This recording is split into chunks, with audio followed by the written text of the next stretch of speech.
Apa hubungan antara telur dan perayaan Paskah? Apa hubungan antara telur dan perayaan Paskah?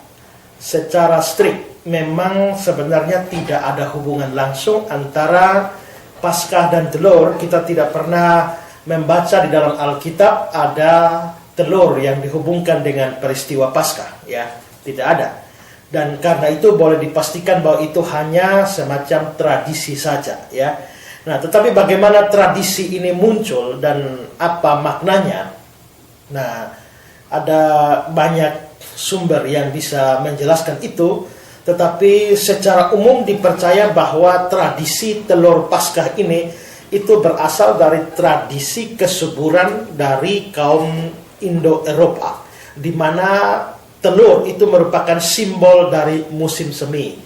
Pada waktu musim semi itu kita lihat bahwa pohon-pohon itu mulai tumbuh, menghasilkan daun-daun atau pucuk-pucuk yang baru, dan itu sebagai pertanda munculnya suatu kehidupan yang baru.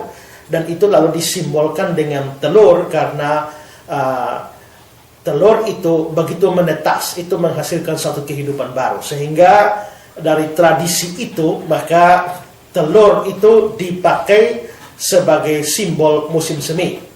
Nah, pada waktu lampau juga, ya, di Persia misalnya, orang biasa saling menghadiahkan telur pada saat perayaan musim semi, yang bagi mereka juga merupakan dimulainya tahun yang baru. Nah, lalu itu tradisinya demikian. Lalu pada abad-abad pertama dari kekristenan, memang sukar, ya, dihapus tradisi ini karena Paskah juga itu memang jatuh pada setiap awal musim pada waktu itu, sehingga sulit untuk membuang tradisi semacam itu. Dan lalu pada akhirnya gereja mengadopsi tradisi itu dengan memberikan pengertian atau konten atau isi Kristen di dalamnya.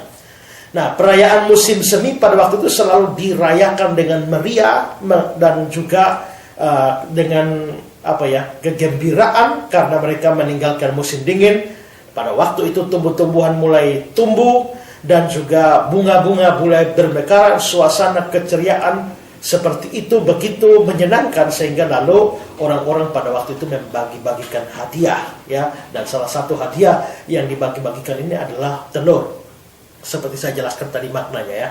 Nah, membagi-bagi telur pada hari Paskah itu akhirnya diterima oleh gereja selain untuk merayakan datangnya musim semi, karena tadi saya sudah jelaskan bahwa gereja tidak bisa terlepas dari tradisi atau budaya seperti itu, dan akhirnya gereja mengadopsi tradisi itu tetapi menerapkannya pada hari raya Paskah dengan memberikan konten atau isi pengertian yang baru, di mana sebagaimana telur itu adalah simbol kehidupan, maka itu dipakai untuk menggambarkan suatu kehidupan baru yang muncul dari telur itu. Nah, di dalam kekristenan telur itu lalu seperti saya bilang tadi, dia mempunyai sebuah makna yang religius, di mana itu bisa mempunyai dua makna, ya. Selain pertama, bahwa itu menggambarkan Kristus yang keluar dari lubang kubur, sama seperti anak ayam yang keluar dari kulit telur. Dan kedua, keluarnya anak ayam dari telur itu menandakan suatu kehidupan yang baru. Demikian juga kebangkitan Kristus itu lalu memberikan suatu kehidupan yang baru kepada umatnya. Nah, karena itu maka kita bisa lihat akhirnya gereja mengadopsi tradisi itu dan memberikan makna seperti itu, sehingga dari situlah tradisi telur Paskah itu mulai muncul di dalam perayaan-perayaan gereja. Nah, umat Kristen sejak awal waktu mereka mengadopsi tradisi ini, mereka juga mewarnai telur itu dengan warna-warni dan lalu akhirnya menyantapnya, tapi juga memberikannya sebagai hadiah Paskah. Nah, tradisi telur Paskah ini berkembang terus di bangsa-bangsa Eropa Utara dan juga di Asia. Tetapi di Eropa Selatan dan juga Amerika Selatan, tradisi ini tidak pernah menjadi populer. Nah, pada abad pertengahan, menurut tradisi-tradisi, ya, telur-telur itu dibagikan pada hari raya Paskah kepada semua pelayan, ya. Nah, misalnya seperti yang dilakukan oleh Raja Inggris, Raja Edward I, pada sekitar tahun 1300-an itu dia memerintahkan agar 450 butir telur direbus menjelang Paskah dan lalu diberikan warna, dibungkus dengan bungkusan yang keemasan, kemudian dibagi-bagikan kepada semua keluarga kerajaan pada hari Paskah. Lalu telur Paskah juga pada akhirnya dibagikan pada anak-anak sebagai hadiah Paskah bersama dengan hadiah-hadiah yang lain. Dan semua itu berkembang terus dan muncul di Prancis, di Jerman, di Austria, di Inggris, dan pada akhirnya itu menjadi satu tradisi yang berkembang luas.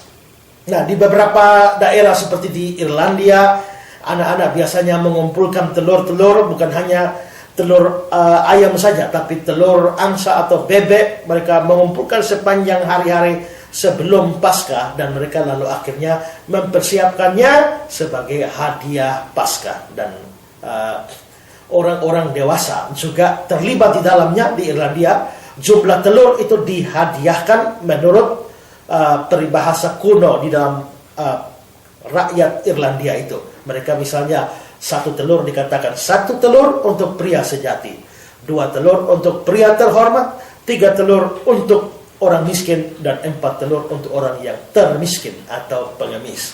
Nah, jadi dari situ tradisinya berkembang. Tapi intinya dalam kaitan dengan Paskah adalah ada 2. Pertama adalah bahwa keluarnya anak ayam dari telur itu menggambarkan Kristus yang keluar dari kuburan. Dan yang kedua, keluarnya anak ayam itu menggambarkan kehidupan yang baru dimulai. Demikian juga kebangkitan Kristus menggambarkan satu kehidupan yang baru dimulai. Jadi dari sini kita melihat bahwa satu tradisi yang di luar kekristenan diambil tradisinya, tetapi isinya diganti menjadi isi Kristen. Prinsip seperti itu tidak pernah salah. Ya, jadi bagi saya tidak ada salahnya kalau orang mau pakai telur Paskah dalam perayaan Paskah, tapi saya sendiri memang tidak melaksanakannya atau melakukannya. Ya.